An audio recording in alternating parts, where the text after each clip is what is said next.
Hi, it's Anna with Anna and Tanya's reading of Terry Pratchett's The Night Watch. My throat is a little dodgy tonight, so I don't know how well any of this is going to work out, but we'll do our best. Look at this camera. I don't know, I give up. The two guards on the Unmentionables headquarters watched with interest as the small contingent of watchmen marched up the street and came to a halt in front of them. "Oh, look, it's the army," one of them said. "What do you want?" "Nothing, sir," said Corporal Cullen. "Then you can push off." "Can't do that, sir. I'm under orders." The guards stepped forward. Fred Cullen was sweating, and they liked to see things like that. It was a dull job, and most of the Unmentionables were out on more interesting assignments. They entirely failed to hear the soft tread behind them. "Orders to do what, mister?" said one of them, looming over Cullen. "Oh, I wonder what that noise was that my computer made. We'll ignore that, shall we?" There was a sigh and a soft thud behind him. "Be a decoy?" quavered Colin. The remaining guard turned and met a Mrs. Goodbody No. 5 negotiator coming the other way. As the man slipped to the ground, Vimes winced and massaged his knuckles. "Important lesson, lads," he said. "It hurts no matter what you do. You two drag these two into the shadows to sleep it off. Vimes and Nancy Ball, you come with me." The key to winning, as always, was looking as if you had every right, nay, duty, to be where you were. It helped if you could also suggest in every line of your body that no one else had any rights to be doing anything, anywhere whatsoever. It came easily to an old copper. Vimes led the way into the building. There were a couple of guards inside, heavily armed, behind a stone barrier that made them ideally placed to ambush any unwise intruders. They put the hands on the hilts of their swords when they saw Vimes. "What's happening out there?" said one. "Oh, people are getting restless," said Vimes. "Getting very bad across the river, they say. That's why we've come for the prisoners in the cells." Okay, I'm sorry about the noises. "Yeah, on whose authority?" Vimes swung his crossbow up. "Mr. Burley and Mr. Strong in the arm," he said, and grinned. The two guards exchanged glances. "Who the hell are they?" said one. There was a moment of silence, followed by Vimes saying out of the corner of his mouth, "Lance Constable Vimes." "Yes, sir." "What make are these crossbows?" Heinz Brothers, sir. They're Mark III's. Not Burley and Strong in the arm?" "Never heard of them, sir." "Damn, 5 years too early," thought Vimes. And it was such a good line, too. "Let me put it another way," he said to the guards. "Give me any trouble, and I will shoot you in the head." That wasn't a good line, but it did have a certain urgency, and the bonus was that it was simple enough even for an unmentionable to understand. "You've only got one arrow," said a guard. There was a click from beside Vimes. Sam had raised his bow, too. "There's two now, and since my lad here is in training, he might hit you anywhere," said Vimes. "Drop your swords on the floor, get out of the door, run away, do it now, don't come back." There was a moment of hesitation, just a moment, and then the man ran for it. "Fred will watch our backs," said Vimes. "Come on." All the watch houses were pretty much the same. Stone steps led down to the cellars. Vimes hurried down them, swung open the heavy door, and stopped. Cells never smelled good at the best of times. At the best of times, even at Treacle Mine Road, hygiene consisted of a bucket per cell and as much slopping out as Snouty felt inclined to do. But at the worst of times, the cells below Treacle Mine Road never smelt of blood. The beast stirred. In this room there was a big wooden chair. In this room there was, by the chair, a rack. The chair was bolted to the floor. It had wide leather straps. The rack held clubs and hammers. In this room, that was all the furnishings. The floor was dark and sticky. Down the length of it, a gully ran to a drain.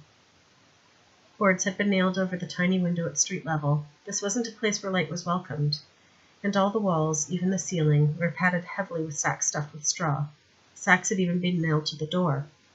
This was a very thorough cell. Not even sound was meant to escape. A couple of torches did nothing for all the darkness except to make it dirty. Behind him, Vimes heard Nancy Ball throw up. In a strange kind of dream, he walked across the floor and bent down to pick up something that gleamed in the torchlight. It was a tooth. He stood up again. A closed wooden door led off to one side of the cellar. On the other, a wider tunnel almost certainly led to the cells.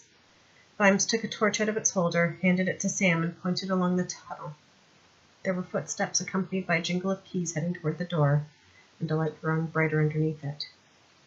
The beast tensed. Vimes dragged the largest club out of the rack and stepped swiftly to the wall beside the door. Someone was coming, someone who knew about this room, someone who called themselves a copper.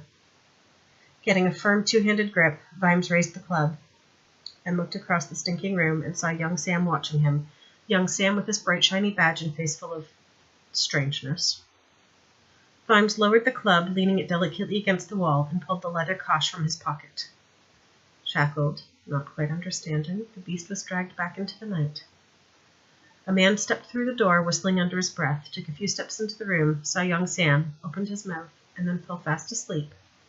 He was a big man and hit the cobbles heavily. He had a leather hood over his head and was naked to the waist. A big ring of keys hung from his belt. Vimes darted into the corridor behind the door, ran around a corner, and burst into a small, brightly lit room and grabbed a man he found in there. This one was a lot smaller and suppressed a scream as Vimes dragged him up out of his chair. "And what does Daddy do at work all day, mister?" Vimes roared. The little man was suddenly clairvoyant. One look at Vimes's eyes told him how short his future might be. "I'm just a clerk, I just write things down," he protested. He held up a pen by way of desperate demonstration. Vimes looked at the tools. There were compasses there, other geometer's tools, symbols of swings in insane sanity. There were books and folders stuffed with paperwork, and there was a yard-long steel ruler.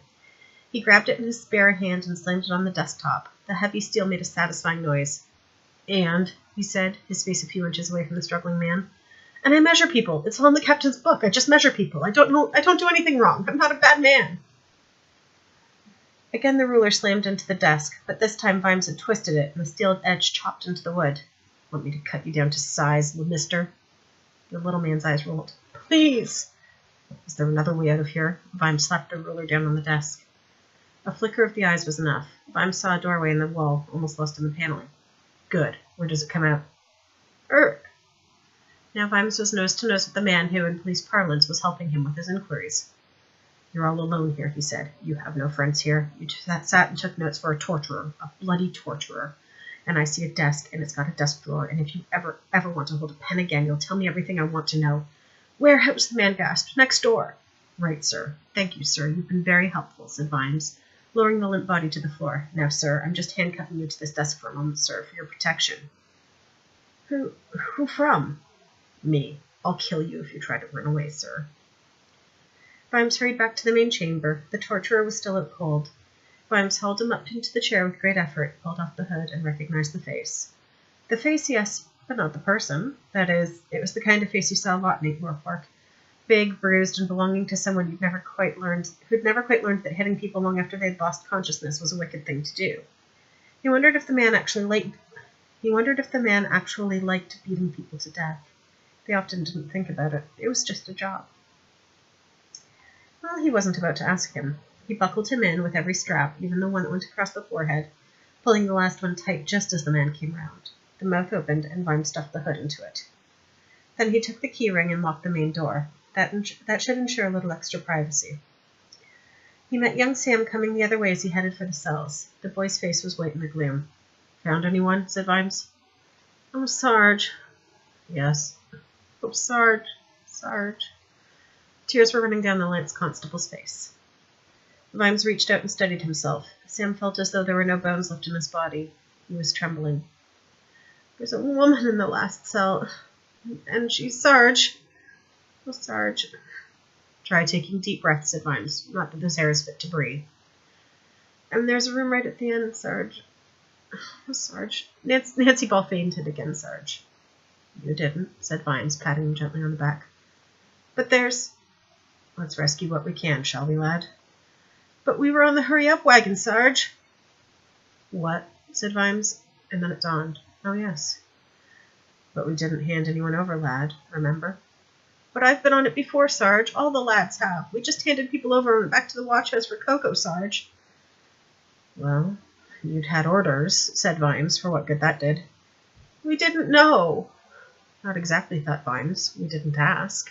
We just shut our minds to it. People went in through that front door, and some of the poor devils came out through the secret door, not always in one box.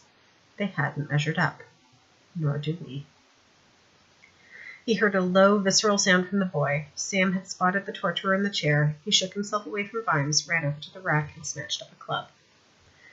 Vimes was ready. He grabbed the boy, swung him round, and twisted the thing out of his hand before the murder was done. No, that's not the way. This is not the time. Hold it back. Tame it. Don't waste it. Send it back. It'll come when you call. You know he did those things, shouted Sam, kicking his legs. You said we had to take the law into our own hands. Ah, thought Vimes, this is just the time for a long debate about the theory and practice of justice. Here comes the shortened version. You don't bash a man's brains out when he's tied to a chair. He did, and you don't. That's because you're not him. But they... Stand to attention, Lance Constable, shouted Vimes, and the straw-covered ceiling drank and deadened the sound. Sam blinked through reddened eyes. Okay, Sarge, but... Are you going to snivel all day? Forget about that one. Let's get the living out, right? Hard to tell with... Sam began, wiping his nose. Do it. Follow me. He knew what was going to be in the dark arches of the cell tunnels, but that didn't make it any better. Some people could walk or maybe hop. One or two had just been beaten up, but not so badly that they couldn't hear what was going on at their sight and dwell on it. They cringed when the gates were opened and whimpered as he touched them. No wonder Swing got his confessions. And some were dead. Others were, well, if they weren't dead, they'd just gone somewhere in their heads, and it was sure as hell there was nothing for them to come back to. The chair had broken them again and again. They were beyond the help of any man. Just in case, and without feeling any guilt, Vimes removed his knife and gave what help he could. There was not a twitch, not a sigh. He stood up, black and red storm clouds in his head. You could almost understand a thug, simple as a fist, being paid decent money for doing something he didn't mind doing. But Swing had brains. Who really knew what evil had lurked in the heart of men? Me. Who knew what sane men were capable of? Still me, I'm afraid. Vimes glanced at the door of the last room. No, he wasn't going in there. No, he wasn't going in there again. No wonder it stank here. You can't hear me, can you? Oh, I thought you might, said Death, and waited. It's very hard to do Death's voice. Vimes went to help young Sam bring Nancy Ball round. Then they half-carried, half-walked the prisoners out along the passage up to the warehouse. They laid them down and went back and dragged out the clerk, whose name was Travelcock. Vimes explained to him the advantage of turning the king's evidence. They were not major advantages, except when they were compared to the huge disadvantages that would follow swiftly if he refused to do so. And Vimes stepped out into the early evening. Colin and the squad were still waiting. The whole business had taken 20 minutes or so. The corporal saluted, and then his nose wrinkled. Yes, we stink, said Vimes. He unbuckled his belt and pulled off his breastplate and chainmail undershirt. The filth of the place had crawled everywhere. Okay, he said, when he no longer felt as if he was standing in a sewer. I want a couple of men at the entrance, over there in this warehouse, and a couple around the back with truncheons, and the rest ready out here. Just like we talked about, okay? Wallop them first, arrest them later. Right, sir, Colin nodded, and set off. And now give me that brandy, Vimes added. He unwrapped his neckerchief, soaked it in spirit, and tied it around the neck of the bottle. He'd heard the angry murmur from the squad. They'd just seen Sam and Nancy Ball bringing out some of the prisoners. There was worse, said Vimes. Believe me. Top middle window, Fred. Right, Sarge, said Fred Colin, dragging his eyes away from the walking wounded. He raised his crossbow and neatly took out 2 window panes and a glazing bar. Vimes located his silver cigar case and removed... I can't do this, my gosh. Vimes located his silver cigar case, removed the cigar, lit it, applied the match to the brandy-soaked rag, waited for it to catch, and hurled the bottle through the window. There was a tinkle, a whoop of exploding spirit, and a flame that rapidly grew. Nice one, Sarge, said Fred. I don't know if this is the right time, Sarge, but we brought an extra bottle while we were about it. Really, Fred? And what do you say? Fred Colin glanced at the prisoners again. I say we use it, he said. It went through one of the ground floor windows. Smoke was already curling out from under the eaves. We haven't seen anyone go in or out apart from those guards, said Fred as they watched it. I don't reckon there's many left in there. Just so long as we destroy the nest, said Vimes. The front door opened slightly, increasing the draft of the fires. Someone was checking. They'll wait until the last minute and come out fighting, Fred, Vimes warned.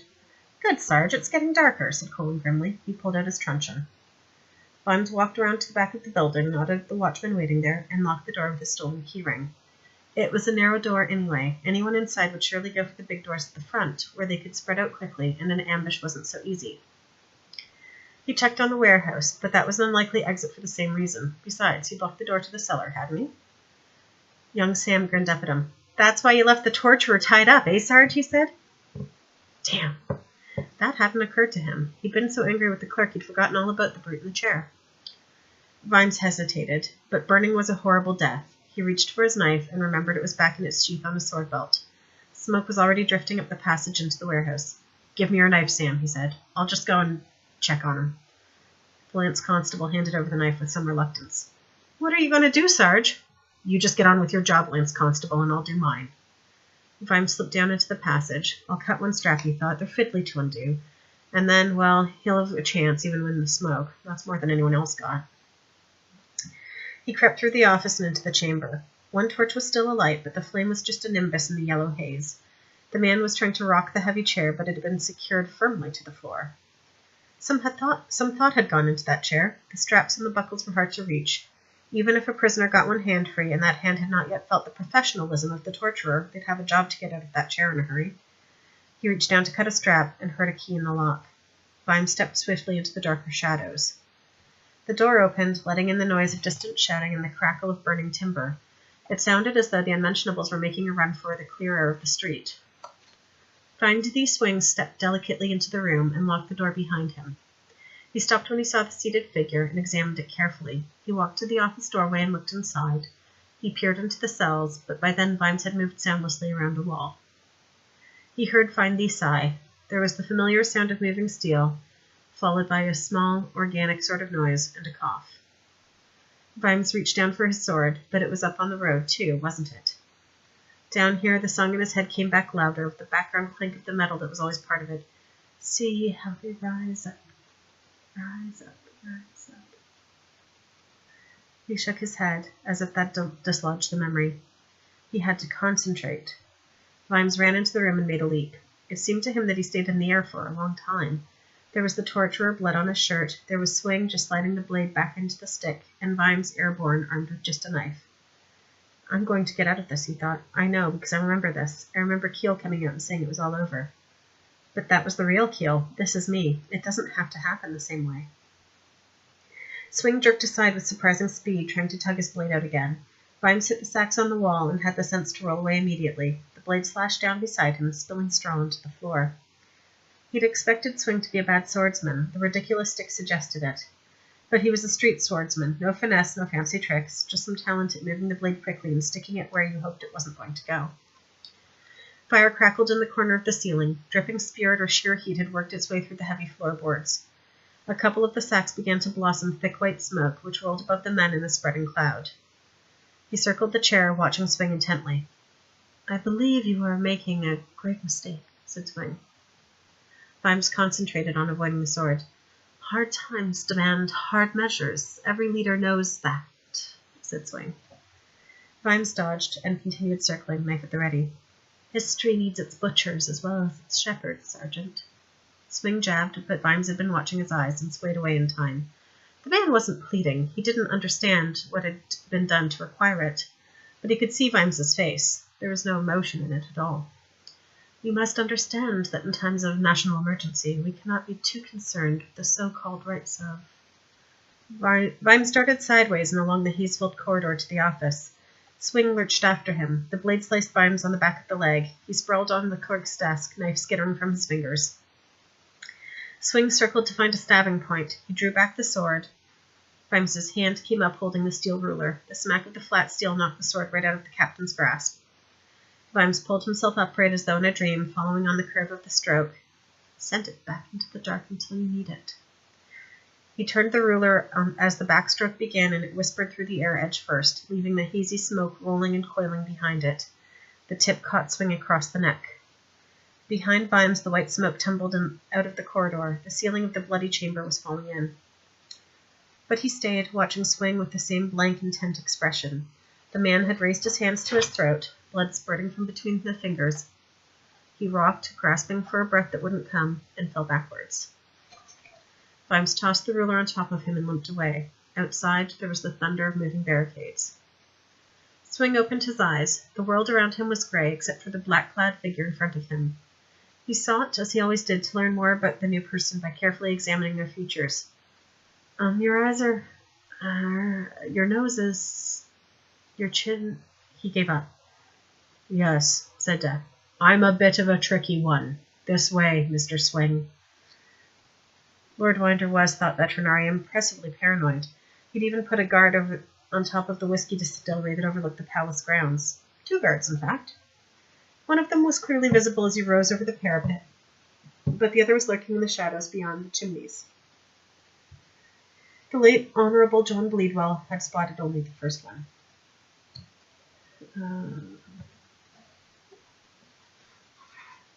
Veterinary watched him passively as the young man was dragged away. If you were an assassin, being killed in the pursuit of your craft was all part of the job, albeit the last part. You couldn't complain, and it meant there was only one guard now, the other one taking Bleedwell, who had lived up to his name, downstairs. Bleedwell had worn black. Assassins always did. Black was cool, and besides, it was the rules. But only in a dark cellar at midnight was black a sensible color. Elsewhere, Veterinary preferred dark green or shades of dark gray. With the right coloring and the right stance, you vanished. People's eyes would help you vanish. They erased you from their vision. They fitted you into the background. Of course, he'd be expelled from the guild if caught wearing such clothing. He'd reasoned that this was much better than being expelled from the land of the upright and breathing. He'd rather not be cool than be cold. The guard, 3 feet away, lit a cigarette with no consideration for other people. What a genius Lord Winstanley Greville Pipe had been. What an observer. Havelock would have loved to have met him, or even to have visited his grave, but apparently that was inside a tiger somewhere, which, to Greville Pipe's gratified astonishment, he hadn't spotted until it was too late. Veterinary had done him a private honour, though. He had hunted down and melted the engraver's plates of some observations of the art of invisibility. He tracked down the other 4 extant copies, too, but had felt unable to burn them. Instead, he'd had the slim volumes bound together inside the cover of Anecdotes of the Great Accountants, Volume 3. He felt that Lord Winstanley Greville Pipe would have rather appreciate that. Veterinary lay comfortably on the lead of the roof, patient as a cat, and watched the palace grounds below. The end. For tonight.